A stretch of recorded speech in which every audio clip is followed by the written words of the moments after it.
नमस्कार दोस्तों, परिवार कहानी मंच चैनल में आपका स्वागत है।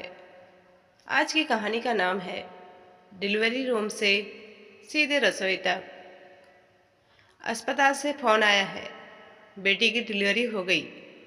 इतने सुनते ही शारदा देवी के पैरों में जैसे पंख लग गए। साड़ी बदली, पूजा की थाली उठाई, मुंह में मिठास और आंखों में आंसू। मेरी बच्ची माँ बन गई। पूरे मोहल्ले को खबर दी गई। फल, मिठाई, नारियल, चांदी की पायल, सब कुछ। अस्पताल में बेटी को देखकर शारदा देवी रो पड़ी। कितना दर्द सहा होगा मेरी बच्ची ने। तू तो बचपन से ही नाजुक थी। डिलीवरी के बाद बेटी के सराहने बैठकर उन्होंने उसका हाथ थामा, तेल से पैर दबाए और बोली, तू बस आराम कर, घर गृहस्थी बाद में देखी जाएगी। कुछ महीने बाद फोन फिर बजा। माँ, बहू की भी डिलीवरी हो गई है। उधर से बस एक सूखी आवाज आई, अच्छा, अब तो ठीक भी हो गई होगी ना। कोई दौड़ भाग नहीं, कोई मिठाई नहीं, कोई मंदिर की मन्नत नहीं। तीसरे दिन बहू नेहा अस्पताल घर से आई। कमर सीधी नहीं हो पा रही थी, पेट में टाँके थे, दूध उतरने को पीड़ा अलग। पर घर में घुसते ही पहला वाक्य, अब तो ठीक ही हो गई होगी, जरा चाय बना दे। और हाँ, बच्चे को गोद में लेकर लेटे मत रहना, आदत बिगड़ जाती है। औरत वही थी, पीड़ा वही थी, लेकिन सोच बदल गई थी। बेटी ने बच्चा जना था और वह तो माँ बन गई थी। बहू ने बच्चा जना था तो वह काम पर लौट आई नौकरानी थी। नेहा ने धीरे से कहा, माँ जी, डॉक्टर ने आराम कहा है। शारदा देवी तिलमिला उठी।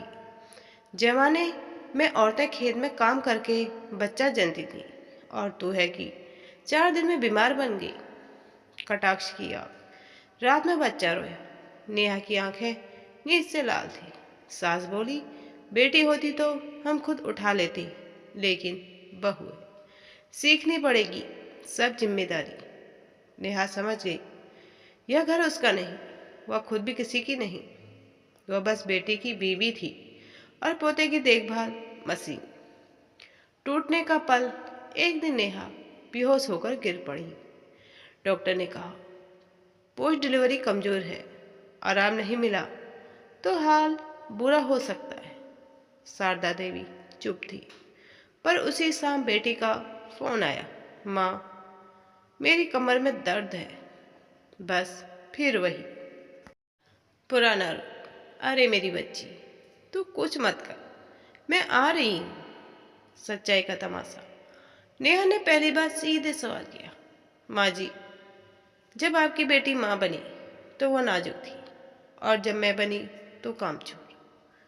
घर में सन्नाटा छा गया।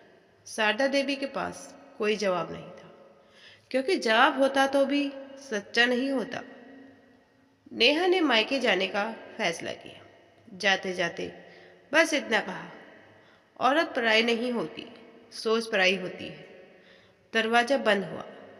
घर वही था, लेकिन अब शारदा देवी को समझ आया, बहू चली जाए तो बेटा भी आधा रह जाता है। जो औरत बेटी बनकर सिर पर बिठाई जाती है, वही बहू बनकर पैरों तले क्यों कुचली जाती है। दर्द रिश्तों से नहीं बदलता, सोच से बदलता है।